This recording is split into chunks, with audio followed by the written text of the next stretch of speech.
आज हम लोग पढ़ने जा रहे हैं परमुटेशन एंड कॉम्बिनेशन। ये जो चैप्टर है परमुटेशन एंड कॉम्बिनेशन, ये आईआईटी जेईई के एतबार से बहुत ही इंपॉर्टेंट चैप्टर है। ये अलजेब्रा का one of the best chapter है और जिसको हम लोग 11th में दो अलग अलग चैप्टर के नाम से पढ़ते हैं, लेकिन जेई में ये सिर्फ एक चैप्टर है। जेई मेंस हो चाहे जेई एडवांस हो, हर साल एक क्वेश्चन तो कम से कम फिक्स है और क्वेश्चन बहुत इजीली तरीके से बन जाते हैं। आइए हम लोग देखते हैं कि परमुटेशन किसे कहते हैं। परमुटेशन का मतलब होता है कि अरेंजमेंट ऑफ थिंग्स, किसी भी चीजों का अरेंजमेंट। वो चीजें क्या है? ये जो थिंग्स है, ये थिंग्स हो सकता है लेटर से वर्ड बनाना, वर्ड्स बाय लेटर, नंबर बनाना, नंबर्स फ्रॉम डिजिट, डिजिट्स का यूज करके नंबर बनाना, या फिर एक रो में एक लाइन में बैठे हुए कुछ लोगों को या सीट्स को अरेंजमेंट करना। तो लिख सकते हैं अरेंजमेंट ऑफ सीट्स। उसके बाद फूलों से या मोतियों से माला बनाना, गार्लैंड्स,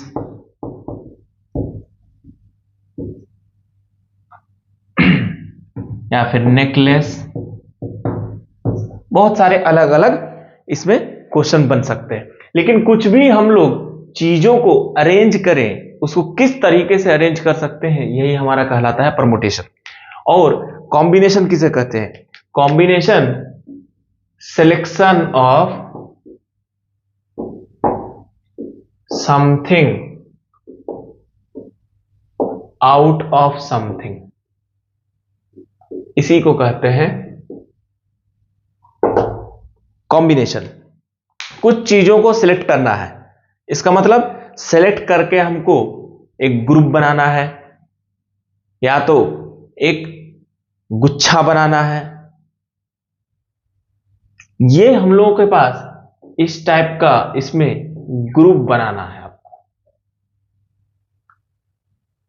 अरेंजमेंट में करना क्या है कि किसी भी चीज का अरेंज कीजिएगा, तो किसी भी चीज का अरेंज करने के बाद इसमें अगर ए बी सी तीन लेटर है, तीनों लेटर से अगर वर्ड बनाना स्टार्ट करें तो ए बी सी एक वर्ड बन सकता है। तो अगर बी सी को अलग कर दें तो ए सी बी एक दूसरा वर्ड बन सकता है। तो यहां पे क्या हो गया? तुरंत रिलेटिव ऑर्डर चेंज हो गया। तो इसमें relative order matters, relative order matters. लेकिन सिलेक्शन में कोई भी रिलेटिव ऑर्डर मैटर नहीं करता है, does not matter, relative order does not matter. ये हो गया हम लोगों के पास relative order does not matter. इसमें सिर्फ ग्रुप काउंट करना, ग्रुप बनाना। जैसे आपके पास 16 क्रिकेट प्लेयर्स है, 16 क्रिकेट प्लेयर्स में से हम लोगों को 11 का टीम बनाना है। तो अब 11 का टीम कैसे भी रखें वो सिर्फ 11 ही होगा। चाहे फर्स्ट प्लेयर को 10th पोजीशन पे खिलाओ, चाहे 10th पोजीशन पे प्लेयर को 2nd पोजीशन पे खिलाओ, उससे कोई टीम चेंज नहीं होने वाला है अनटिल एंड अनलेस इस एक 11 में से कोई एक प्लेयर को हटा के फिर 16 में से एक प्लेयर ले आओ, तभी ग्रुप चेंज होगा। और इसी को कहते हैं सिलेक्शन। और इन दोनों प्रोसेस से अगर हम लोग समझें तो इन दोनों प्रोसेस से हम कर क्या रहे हैं? गिन रहे हैं, काउंटिंग। तो एक्चुअली अगर इस चैप्टर का कोई दूसरा नाम होता तो इसको कहते काउंटिंग। चलो अब आगे देखते हैं।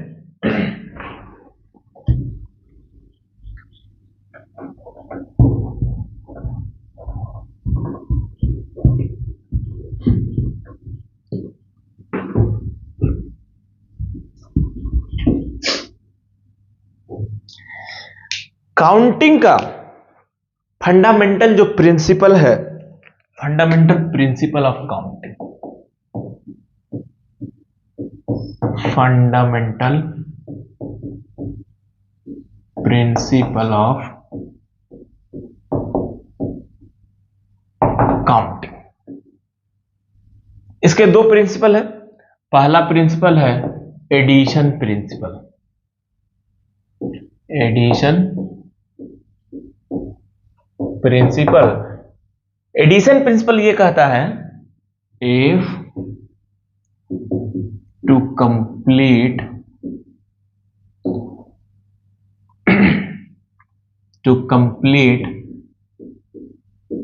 work A in m ways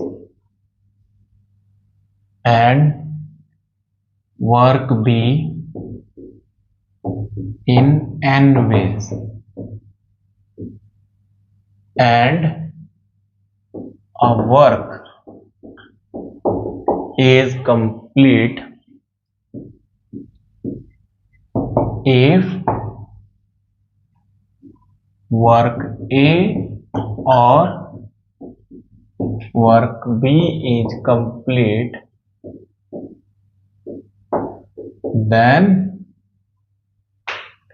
it can be done in m plus n ways। कहता है किसी एक को काम करने के तरीके m है, किसी दूसरे काम करने के तरीके n है। एक ऐसा काम जो m या n किसी भी एक हो जाने से वर्क A और वर्क B, ये जो और है, याद रखना मैथ में और का मतलब होता है प्लस। तो ये जो एक काम होने से, किसी भी दोनों में से कोई भी एक काम हो जाए तो हमारा काम कंप्लीट हो जाए, तो इसमें लग जाएगा addition, m plus n total way. जैसे एक एग्जांपल है कि एक हाउस है, हाउस के अंदर एक बॉय है, अब इसको बाहर आना है। इसके फ्रंट में 3 डोर है और बैक में कितने डोर हैं? 2। तो चाहे या तो वो फ्रंट से आ जाए या फिर वो बैक साइड से आ जाए। तो फ्रंट में 3 और बैक साइड से 2, तो टोटल ये तरीके से बाहर आ सकता है। कितने तरीके से? 3 + 2 = 5। इसी का दूसरा प्रिंसिपल है जिसको बोलते हैं मल्टीप्लिकेशन प्रिंसिपल। मल्टीप्लिकेशन प्रिंसिपल क्या कहता है? मल्टीप्लिकेशन प्रिंसिपल कहता है work A can be done, work A can be done in m ways and work B can be done in n ways।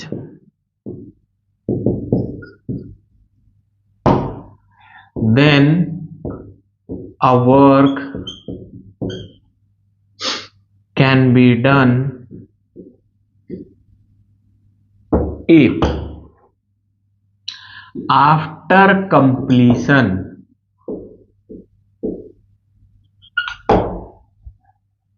work A then work B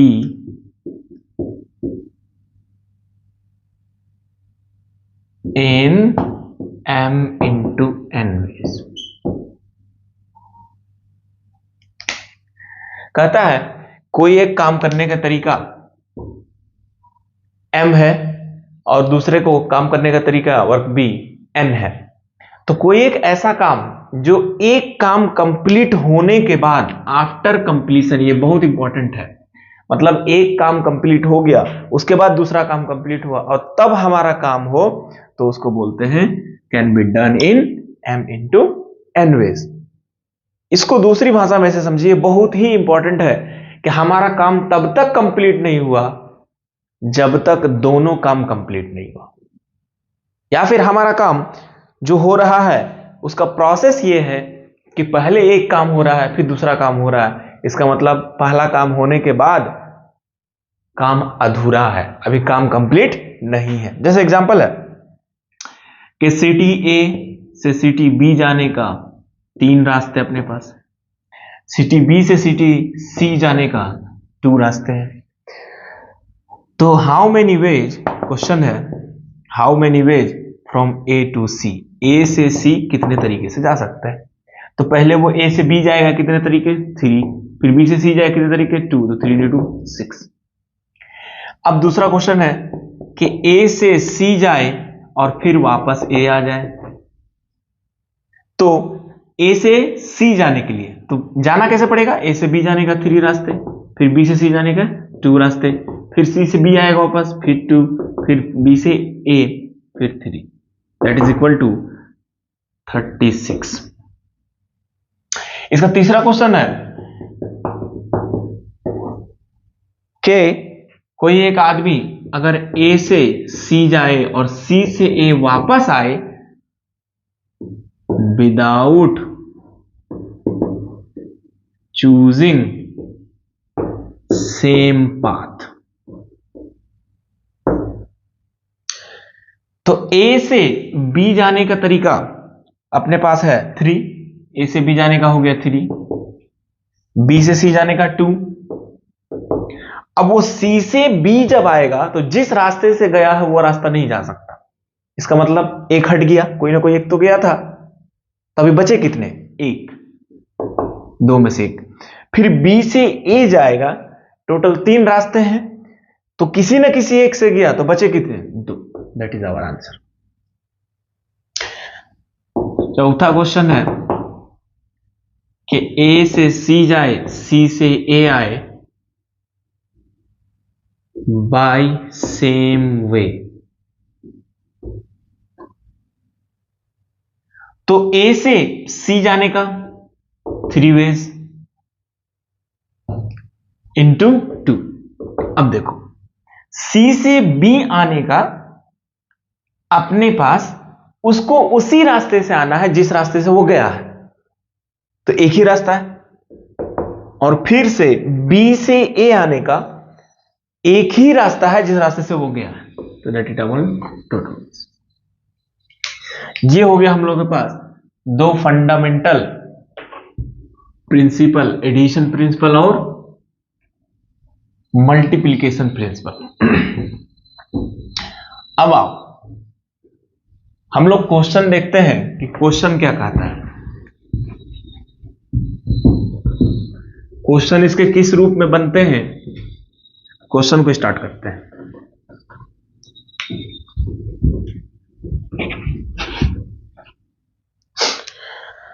question है there are 10 true false questions,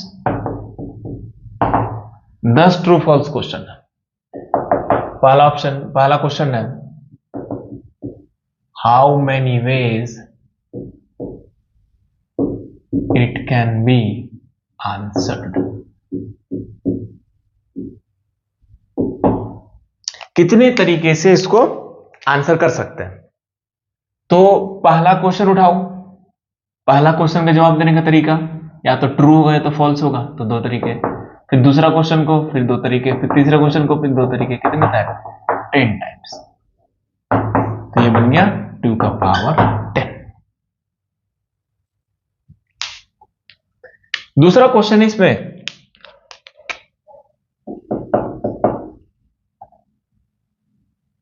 how many veg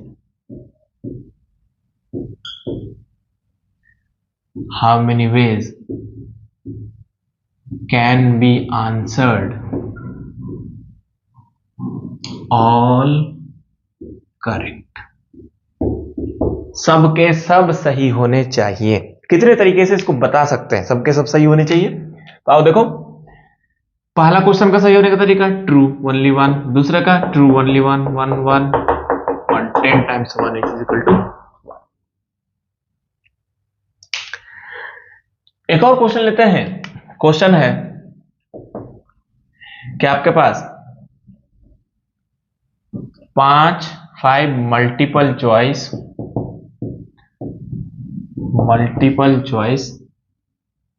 questions with 4 choices out of only one correct। पहला question है total ways to answer, total कितने तरीके से इसको answer कर सकते हैं। तो पहला क्वेश्चन के 4 तरीके, दूसरे क्वेश्चन के भी 4 तरीके, तीसरे क्वेश्चन का भी 4, चौथा का भी 4 और पांचवा का भी 4, तो टोटल हो गया 4 का पावर 5। दूसरा क्वेश्चन है इसका total ways when all questions are correct. तब बताओ, कहता टोटल तरीके बताओ जब सारे के सारे क्वेश्चंस क्या हो जाए, सही हो जाए। इसका मतलब पहला का सही होने का तरीका एक ही ऑप्शन है, दूसरे का सही होने का तरीका एक ही ऑप्शन है, तीसरे का भी एक, चौथे का भी एक और पांचवे का भी, दैट इज ओनली 1। अब इसका अगला क्वेश्चन देखते हैं। अगला क्वेश्चन क्या है, तीसरे नंबर पर total ways when all are wrong, जब सब के सब गलत हो जाए। जब सब के सब गलत हो जाए ये तभी पॉसिबल है जब बच्चा कुछ नहीं पढ़ेगा। टोटल वेज, तो पहला को गलत करने का तरीका 3 तरीके से गलत करो, दूसरे को गलत करने का तरीका फिर 3, फिर तीसरे को 3, फिर चौथे को 3, फिर पांचवे को 3 और ये टोटल हो गया 3 का पावर 5। ये पहले इस टाइप के क्वेश्चन को करने के लिए पहले देखना यह है कि किस चीज को हम रिपीट कर सकते हैं और किस चीज को हम लोग पहले फिक्स कर सकते हैं। अब अगला क्वेश्चन देखते हैं।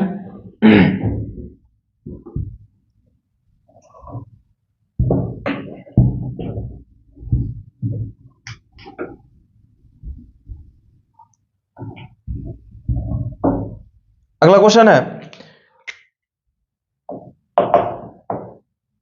There are 4 colors to be filled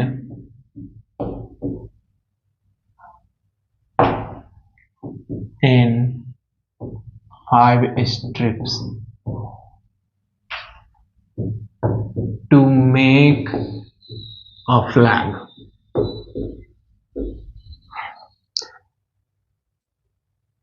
ये हमारे पास क्या है, 5 स्ट्रिप्स ऐसे ऐसे हैं, 1 2 3 4 5।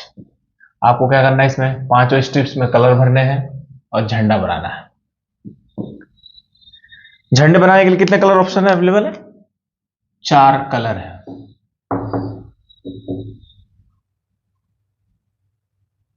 तो टोटल फ्लैग्स कितने बन सकते हैं, पहला क्वेश्चन अगर है पूछा जाए टोटल फ्लैग्स, तो पहला स्ट्रिप में कितने कलर भर सकते हैं, 4, दूसरी स्ट्रिप में भी 4, तीसरे में भी 4 और चौथे में भी 4 एंड पांचवे में भी 4, तो 4 की पावर 5। दूसरा क्वेश्चन है कि अगर हम लोग बात करें टोटल फ्लैग्स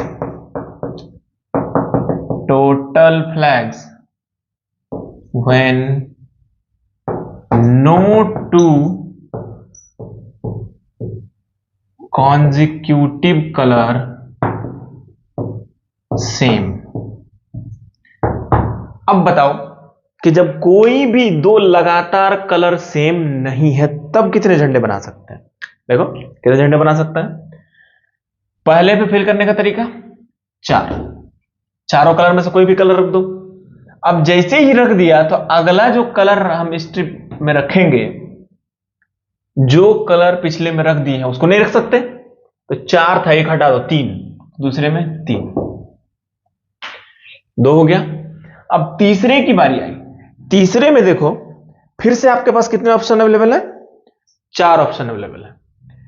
तो 4 में ऑलरेडी इसमें जो फिल हो गया है वो नहीं आ सकता है, तो फिर से 3 और फिर से अगले में 3, फिर से अगले में 3, तो ये हो जाएगा 4 इंटू 3 का पावर 4। इस तरीके से हम लोग झंडे बना सकते हैं। आओ अब हम लोग क्वेश्चन को आगे बढ़ाते हैं, क्वेश्चन को देखते हैं।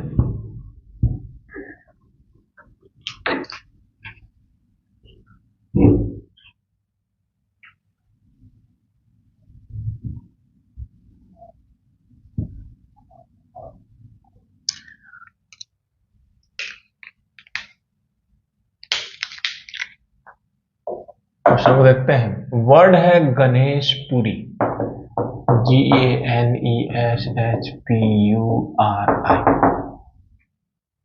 इस वर्ड के लेटर से अब वर्ड बनाना है। टोटल कितने लेटर्स हैं, 1 2 3 4 5 6 7 8 9 10, 10 लेटर्स, जिसमें से अगर हम लोग बात करें तो कितने वॉवेल है हमारे पास और कितने कॉन्सोनेंट है। तो वॉवेल हो गया ए, फिर ई, फिर यू, फिर आई, तो 4 वॉवेल हो गए। तो एक हमारे पास हो गया G N S H P R, ये हो गया अपने पास 6 कॉन्सोनेंट। तो 4 वॉवेल्स 6 कॉन्सोनेंट।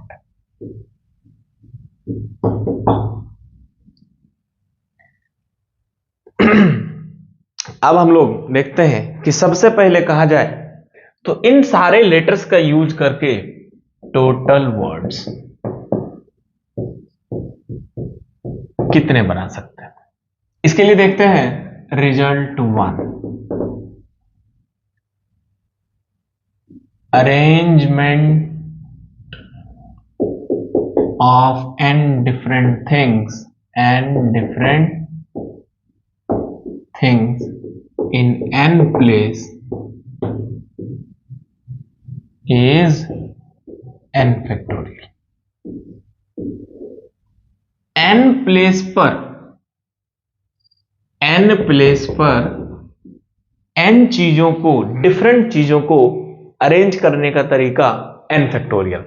अगर हम यहां देखें गणेशपुरी के जो सारे लेटर्स हैं वो कोई भी यहां पे सेम नहीं है, सारे के सारे डिफरेंट हैं, तो ऑल डिफरेंट लेटर्स। तो टोटल वर्ड्स कितने प्लेस हैं, 10 प्लेस है, 1 2 3 4 5 6 7 8 9 10। तो पहले प्लेस पे फिल करने का तरीका 10, दूसरे पे कितने लेटर्स रख सकते हैं 9, तीसरे पे 8 और फिर 7 6 5 4 3 2 and 1 which is equal to 10 factorial. दूसरा क्वेश्चन है total words starts with letter G।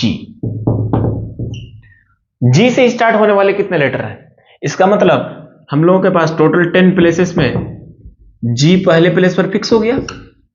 जैसे ही फिक्स हो गया तो इधर कितने बचे 9, 1 2 3 4 5 6 7 8 9 10। तो ये अपने पास टोटल कितने प्लेस बचे 9। तो 9 लेटर्स को अरेंज करने का तरीका 9 factorial. Total words with letter G। तीसरा क्वेश्चन है total words start with vowel. अब हमारे पास कि टोटल लेटर्स बताओ जो वॉवेल से स्टार्ट हो, तो फिर से वही 10 प्लेस है, 10 प्लेस पर फर्स्ट प्लेस को वॉवेल के लिए फिक्स कर देना है। तो फर्स्ट प्लेस पे कितने वॉवेल है 4, 4 में से रखने का तरीका 4। अब अपने पास 4 में से कोई एक गया तो 3 बच गया और यहां से 6, तो 6 3 9, तो 4 इंटू 9 चीज को अरेंज करने का तरीका 9 फैक्टोरियल, 4 इंटू 9 फैक्टोरियल। चौथा क्वेश्चन है कि words, total words start with vowel and ends with consonant। अब बताओ कि ये हमारे पास स्टार्ट कुछ भी हो, एंड किस पे होना चाहिए? कॉन्सोनेंट पे, और स्टार्ट हमारे पास वॉवेल से होना चाहिए। तो वॉवेल हमारे पास कितने हैं? 4। तो चारों में से कोई भी एक आने का तरीका 4, 4 आ गया अपने पास। कितने बच गए? 3। कॉन्सोनेंट कितने हैं? 6। तो 6 में से कोई भी एक आने का तरीका 6। यहां से कितने बच गए? 5। 5 और 3 8। ये जो बीच के 8 प्लेसेस हैं, इन 8 प्लेस को कैसे भी अब अरेंज कर दो इन 8 factorial, which is equal to 4 into 8 factorial into 6। This is answer. चलो अब आगे देखते हैं।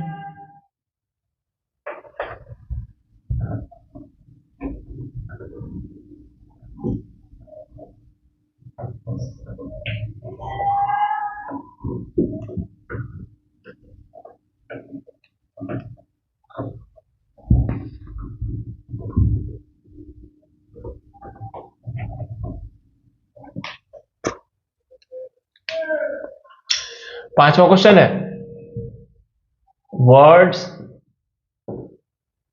All vowel together. अब बताओ, जब सारे के सारे वॉवेल एक साथ आ जाए, जहां भी ये कुछ चीजें एक साथ आए टुगेदर, तो रिजल्ट 2 पे आते हैं और इसको बोलते हैं स्ट्रिंग मेथड।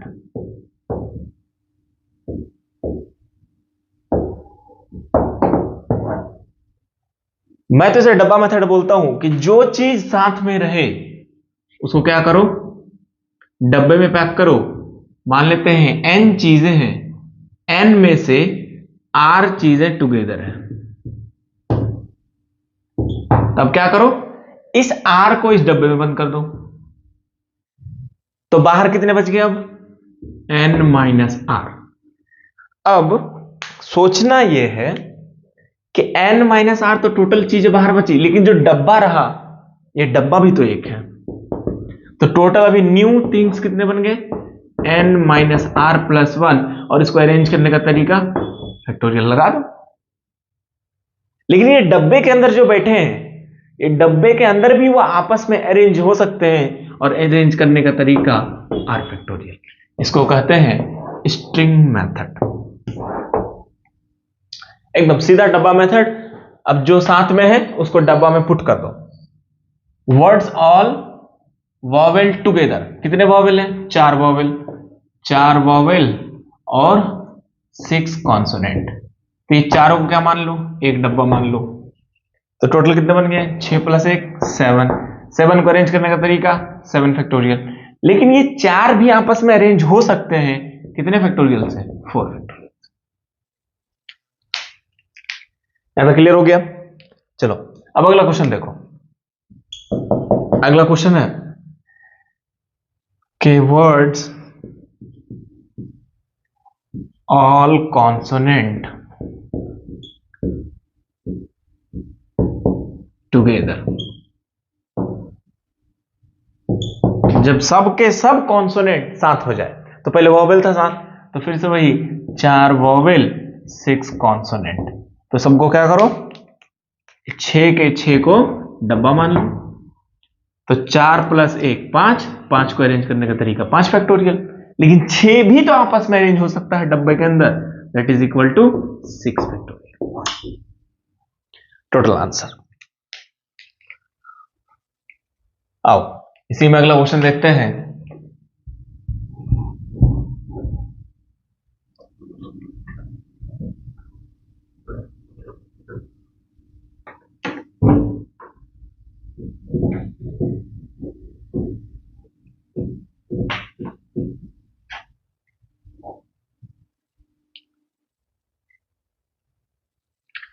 इसी में अगला क्वेश्चन है 6 के बाद आ जाता है 7वां क्वेश्चन कि total words when no two vowel together. जैसे ही ये दिखे कि नो टू थिंग्स टुगेदर, फिर से नया रिजल्ट लिखते हैं, रिजल्ट 3। इसको बोलते हैं गैप मेथड। क्या है गैप मेथड? गैप मेथड ये कहता है कि जो चीजें बिल्कुल कोई भी दो साथ नहीं हो सकता उसको भूल जाओ। उसको भूलने के बाद गैप मेथड ये कहता है कि सबसे पहले n चीजों को अरेंज कर लो। तो जब n चीजों को अरेंज कर लेंगे तो नए कितने प्लेसेस बने? देखो तो, n अरेंज करने के बाद इतने सारे नए प्लेस बने। तो n अरेंज करने के बाद arrangement of n things creates n plus 1 gaps। अब जो चीजें बिल्कुल कोई भी दो साथ नहीं हो सकता उनको इन गैप में रख देना। तो कोई भी दो साथ में नहीं हो सकता, जैसे यहां पे देख लीजिए 1 2 3 4 5 5 है हमारे पास। चीजों को अरेंज किया तो कितने गैप बने? 1 2 3 4 5 6। तो ये हो गया गैप मेथड यूज करना। तो यहां पे क्या कह रहा है? वर्ड्स में नो टू वॉवेल्स टुगेदर, तो 6 चीजों को पहले अरेंज कर लो। तो 6 चीजों को अरेंज करने का तरीका 6 फैक्टोरियल। 6 चीजों को जब अरेंज कर लिया तो नए कितने प्लेसेस बन गए? नए प्लेसेस बन गए हमारे पास 7। अब इन 7 नए प्लेसेस पर कितने को सेट करना है? 4 वॉवेल्स को रख देना है। 7 नए प्लेसेस पर 4 वॉवेल को रख देना है। तो पहला वॉवेल कितने जगह जा सकता है? 7। ये 7 में से कोई भी पहला वॉवेल रख देंगे तो कितने तरीके से एडजस्ट हो सकता है? 7। दूसरा 6, तीसरा 5 और चौथा 4। दिस इज आवर आंसर कि इतने जगह पर इतने चीजों को हम लोग अरेंज कर सकते हैं। इसी को दूसरे मेथड से देख सकते हैं कि 7 में से कोई भी 4 प्लेसेस का चुनना, दैट इज रिजल्ट 4। इसको बोलते हैं NCR gives selection of R things out of n different things।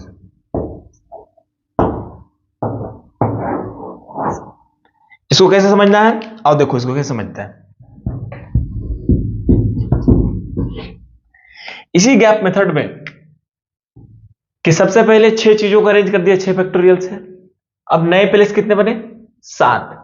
7 में से नए प्लेस कितने बने? 7। 7 में से कोई भी 4 प्लेस सिलेक्ट करने का तरीका 7C4। अब वो चारों प्लेस चुनने के बाद ये चारों वॉवेल्स उन प्लेस में आपस में भी अरेंज हो सकता है और अरेंज करने का तरीका 4 factorial. This is our answer.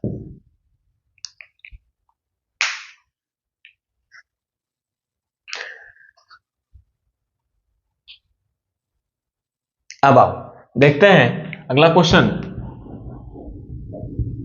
जहां पर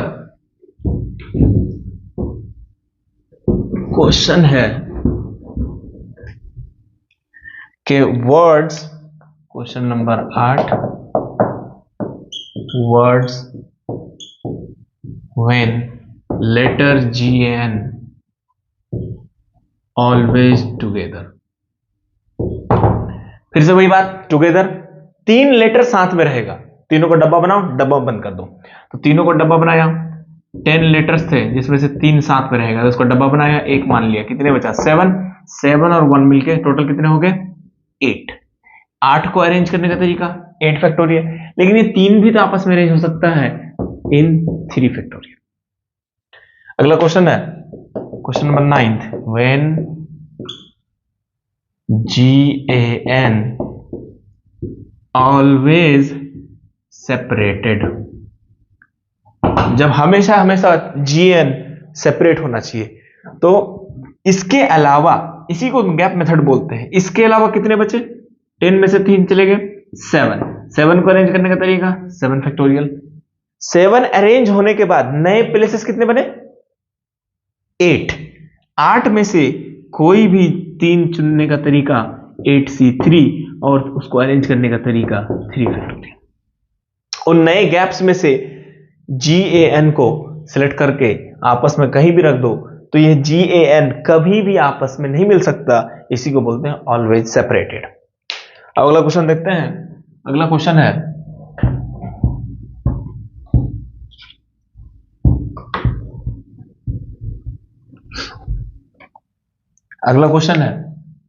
क्वेश्चन नंबर 10, ऑल वॉवेल्स इन अल्फाबेटिकली ऑर्डर, अल्फाबेटिकल ऑर्डर। देखो 6 वॉवेल्स थे अपने पास, 6 कॉन्सोनेंट थे और 4 वॉवेल्स थे, 6 कॉन्सोनेंट 4 वॉवेल्स। तो 10 में से कोई भी 4 प्लेस चुन लो, चुनने का तरीका 10C4। अब ये चुनने के बाद इसमें जब भी वॉवेल को अरेंज करना अल्फाबेटिकली, तो अल्फाबेटिकली एक ही तरीके से आ सकता है। कैसे, ए अपने पास था E I U, इसी तरीके से आ सकते हैं। और 10C4, अब जो आपके पास 6 प्लेस बचे, 6 प्लेस को कैसे भी अरेंज कर दो 6 फैक्टोरियल। नेक्स्ट क्वेश्चन के all consonants and all vowels in alphabetical order, alphabetical order कहता है सारे के सारे कॉन्सोनेंट भी अल्फाबेटिकल ऑर्डर होने चाहिए और सारे के सारे वॉवेल्स भी अल्फाबेटिकल ऑर्डर में होने चाहिए। तो एक काम करो, सबसे पहले या तो तुम कॉन्सोनेंट चुन लो या फिर वॉवेल चुन लो 10 में से। तो 10 में से हम क्या करते हैं, पहले वॉवेल चुन लेते हैं, तो 10C4। अब चारों वॉवेल्स को अल्फाबेटिकल और ऑर्डर में अरेंज करने का तरीका 1 अब जो 6 प्लेस बचा, 6 प्लेस पे कॉन्सोनेंट भी अल्फाबेटिकल ऑर्डर में होना चाहिए, और ये अल्फाबेटिकल ऑर्डर में कॉन्सोनेंट भी हमारे पास ओनली 1 पेज, तो ओनली आंसर इज 10C4। और अगर एक क्वेश्चन और कह दिया जाए कि all letters in alphabetical order, तो 10 के 10 लेटर्स अल्फाबेटिकल ऑर्डर में आएंगे, तो सिर्फ ओनली 1 पेज। ये हो गया एक क्वेश्चन जो सारे के सारे लेटर्स के जितने क्वेश्चन बन सकते थे वो सारे हमने कवर कर लिए। अब आओ हम लोग एक क्वेश्चन को स्टार्ट करते हैं। क्वेश्चन है नंबर का खेल। नंबर बहुत ही इंपॉर्टेंट है। चलो क्वेश्चन है, देखो क्वेश्चन क्या कहता है,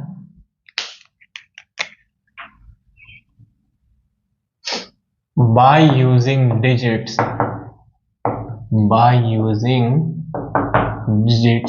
0 1 2 3 4 5 6 7 8 9 10, number of 5 digit,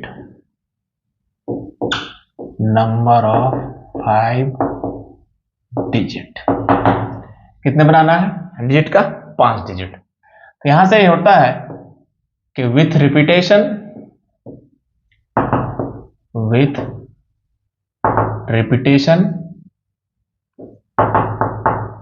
और विदाउट रिपीटेशन।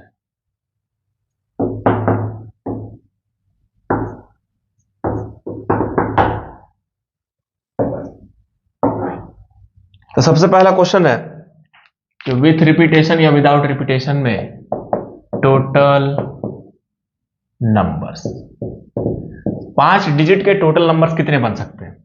तो 1 2 3 4 5 विथ रिपीटेशन।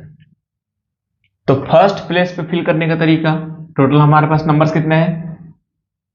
5 डिजिट के 10, अपने पास 10 डिजिट्स है, तो यहां पे 0 नहीं आ सकता है, तो 0 नहीं आ सकता, कितना हो गया 9। यहां पे सबके सब आ सकते हैं तो 10, यहां पे भी सबके सब आ सकते हैं 10 इंटू 10 इंटू। विदाउट रिपीटेशन में ये हमारे पास हो जाएगा कि फर्स्ट प्लेस पे फिल करने का तरीका 9, 0 नहीं आ सकता, लेकिन अब 0 वापस यहां आ सकता है, और जो यहां एक आ गया अब वो यहां भी नहीं आ सकता है, तो यहां फिल करने का तरीका फिर से 9 फिर 8 फिर 7 फिर 6। This is our answer. दूसरा क्वेश्चन है total numbers, total odd numbers. तो टोटल ऑड नंबर्स के लिए लास्ट में डिजिट ऑड होना चाहिए। तो टोटल कितने डिजिट ऑड है? 5 डिजिट ऑड है, तो 5 में से कोई भी एक यहां रख दो तो 5। अब 5 में से एक रख दिया, उसके बाद यहां 4 बचे, तो कैसे भी इसको अरेंज कर दो, लेकिन यहां 0 नहीं आ सकता, तो यहां 1 चला गया और यहां भी 0 नहीं आ सकता, यहां कितने बचे 8। अब दोनों प्लेस पे 1 1 चल गया, यहां 0 नहीं आ सकता था तो यहां 1 चल गया और यहां पे 1 चला गया, तो अभी फिर कितने बचे 8 7 इंटू 6। ये हमारे पास हो गया। ये विदाउट रिपीटेशन वाला इधर हो गया, रिपीटेशन वाला करना है।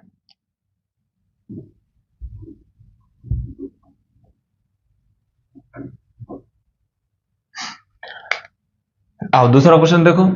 दूसरा क्वेश्चन है टोटल ऑड नंबर्स। तो 5 डिजिट का टोटल ऑड नंबर कितने होंगे? देखो रिपीटेशन अलाउड है, यहां पे डिजिट ऑड तभी होगा, तभी ये पूरा नंबर ऑड होगा। तो कितने ऑड डिजिट है? 5। अब यहां पर कितने तरीके से फिल कर सकते हैं? रिपीटेशन अलाउड है, 0 नहीं होगा तो 9, यहां फिर 10, यहां फिर 10, यहां फिर 10, तो टोटल इतने वेज हो गए अपने पास। विदाउट रिपीटेशन में अगर देखना हो तो यहां पे ऑड डिजिट तो 5 ही आ पाएंगे। अब टोटल 10 में से 1 चल गया यहां पे, तो कितने बचे 9। 9 में से लेकिन यहां 0 नहीं जा सकता, तो कितने बच गए 8। अब यहां पे 1, यहां पे 1 चला गया टोटल, तो अब कितना बचा? अब 8 बचा, तो 8 into 7 into 6, this is our answer. तीसरा क्वेश्चन है इसका कि टोटल इवन नंबर्स। अब बताओ टोटल इवन नंबर्स कितने हो सकते हैं? जब रिपीटेशन अलाउड हो इसको हम लोग बोल सकते हैं 4 5, एक ज्यादा हो गया 5। तो यहां पे इवन आने के लिए तो इवन तभी होगा जब 2 हो, 0 हो, 2 हो, 4 हो, 6 हो, 8 हो, तो कितने हो गए 5। यहां पे 0 नहीं आ सकता, रिपीटेशन अलाउड है तो 9, फिर यहां 10, फिर यहां 10, फिर यहां 10, this is our total answer. अब अगर हम लोग बात करें विदाउट रिपीटेशन में इवन नंबर्स, तो इवन नंबर होने के लिए जरूरी है कि लास्ट डिजिट क्या होना चाहिए? इवन होना चाहिए। इसमें 0 इंक्लूडेड है, तो अगर रैंडमली हम बात करेंगे कि यहां पे कि बता दो 0 2 4 6 8 में से किसी भी एक को रख दो, तो फिर यहां जब रखने की बारी आएगी तो हमें यह नहीं पता चलेगा कि 0 यहां गया या नहीं गया। तो जिस बात से खेला हो उसी बात को कांस्टेंट कर दो, इसी बात को तोड़ दो कि एक बार 0 को फिक्स कर दो और यहां पे 0 लेना ही नहीं। जीरो को फिक्स कर दिया, तो जीरो को फिक्स कर दिया। अब इस 4 जगह पे हम कुछ भी रख दे, ये हमेशा तो इवन होगा, तो एक नंबर चला गया इस जगह पे, तो यहां पे कितने बचे? 9 8 7 6 इंटू 1। और ये हमारे पास बना, जीरो फिक्स नहीं हो सकता, तो कौन कौन आ सकता है? 2 4 6 8। टोटल नंबर कितने हो गए? 4 यहां पे। तो 4 में से कोई भी एक चला गया तो कितना बचा?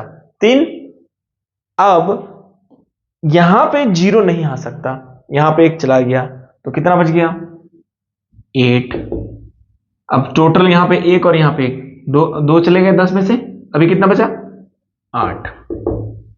7 इंटू 6, ये हो गया हमारे पास टोटल आंसर। जैसे ही हम ये काम करेंगे कि यहां केसेस बनाए, तो जब भी केसेस बने तो दोनों को क्या कर देना है? ऐड कर देना है। This is our answer. Cases बनेगा, एडिशन होगा, केसेस बनेगा, एडिशन होगा। अगला क्वेश्चन देखो, टोटल नंबर्स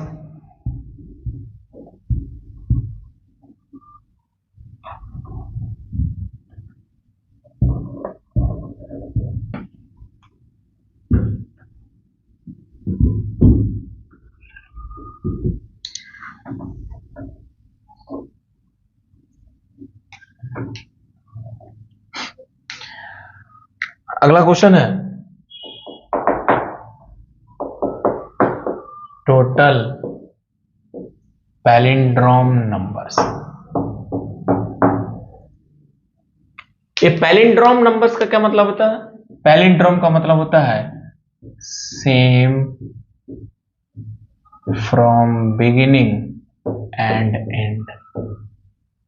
जैसे पैलिंड्रोम होता है जैसे जहाज, जहाज इधर से स्टार्ट से जैसा, एंड से वैसा। जैसे इंग्लिश में है मैडम, पैलिंड्रोम वर्ड्स है। तो इसी तरह 5 डिजिट का नंबर बनाना है जो पैलिंड्रोम है। अगर हम एक नंबर की बात करें जैसे 1 2 1, पैलिंड्रोम नंबर है, स्टार्ट से जैसा, एंड से वैसा।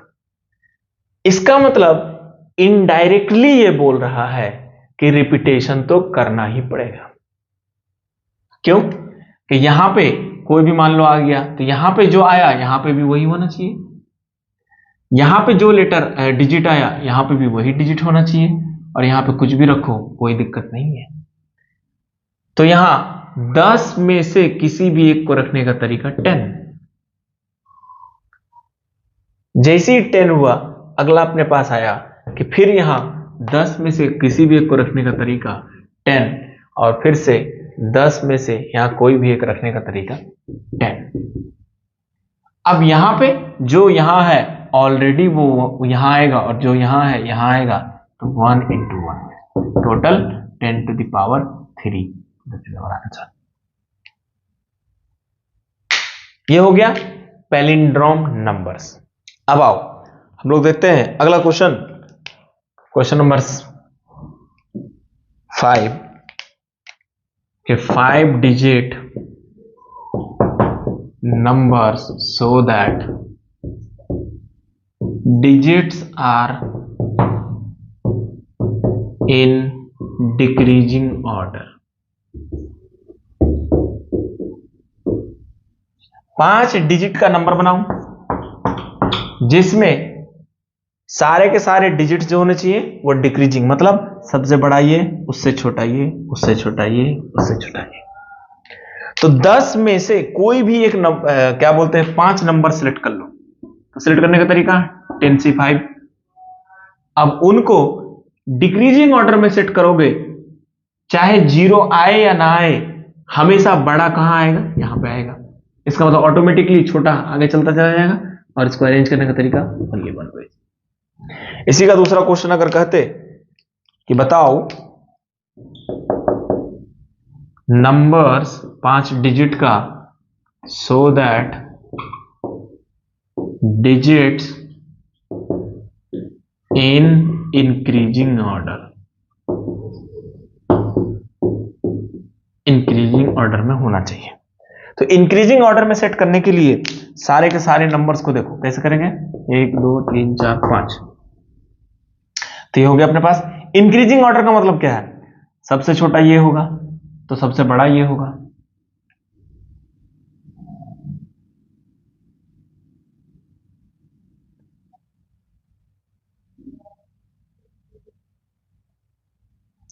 ये सबसे छोटा होगा अपने पास, ये उससे बड़ा होगा, ये उससे बड़ा होगा और ये उससे बड़ा होगा। अब देखो सबसे छोटा जब यहां लेके आएंगे तो अगर जीरो को सिलेक्ट करते हैं तो इंक्रीजिंग ऑर्डर में जीरो यहां आ जाएगा। जैसे ही जीरो यहां आएगा तो ये तो 4 डिजिट का नंबर बन जाएगा, मतलब जीरो यहां नहीं आ सकता। तो जब जीरो नहीं आ सकता तो जीरो को सिलेक्ट करना ही नहीं है, तो टोटल में से जीरो को हटा देना है। तो कितना बचा, 9C5। और इसको अरेंज करने का तरीका ये हम लोगों ने देखा परमुटेशन कॉम्बिनेशन के फंडामेंटल प्रिंसिपल को यूज करके कैसे कैसे क्वेश्चंस बन सकता है और डिजिट्स का